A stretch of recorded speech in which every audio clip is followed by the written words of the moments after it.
The seventh edition in the series of the ministerial press briefings provides an opportunity for the Minister of Power, Adebayo Adelabu, to give an update on the state of power generation and distribution in the country.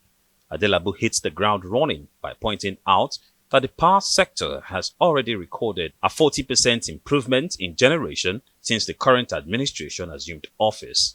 According to him, the average daily power generated and distributed in the last quarter of 2025 was 5,700 megawatts, indicating an addition of 1,600 megawatts from 4,100 megawatts in the last quarter of 2023. Attributing the achievement to sectoral reforms backed by the federal government, Adelabu says that if the current trajectory is maintained, the 8,000 megawatts target by 2027 is achievable. Past administrations have their own positives. Creation of the NIPPs, preparation of the sector, a lot of things that they achieved. But if they have been adding at least 1,000 megawatts of power since 1999, we'll be talking about 26,000 megawatts plus 2,000 plus 4,000. That would be about 30,000 megawatts of power in Nigeria today.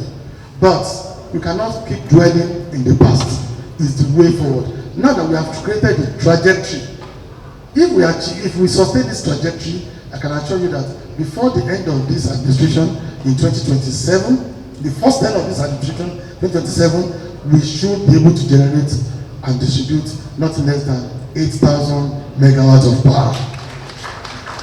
Thank you. The minister also stated that within this period, on the 2nd of March 2025, Nigeria reached the landmark generation available capacity of 6,003 megawatts, marking the first time this level had been recorded in the country's history of the power sector. This achievement was followed by a peak generation evacuation of 5,801 megawatts on 4th of March 2025, which also saw an impressive daily energy output, the highest ever. On access to power, the minister says approximately 150 million Nigerians now have access to adequate electricity, while over 80 million still lack reliable power. The issue is not really about access, it's about the reliability of this access.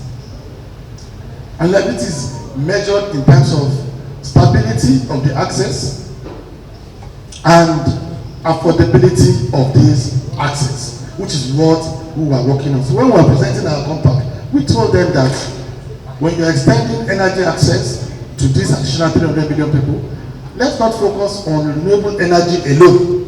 It should be appropriate for rural environments, rural communities. But we must also focus on strengthening the grid infrastructure so that those that already have access, the access will be made reliable. On the challenges in the sector, the minister enumerated issues like 4 trillion naira unpaid generation company debts through shortfalls, rampant vandalism, poor investment by operators, power theft and unpaid bills, and resistance to tariff review.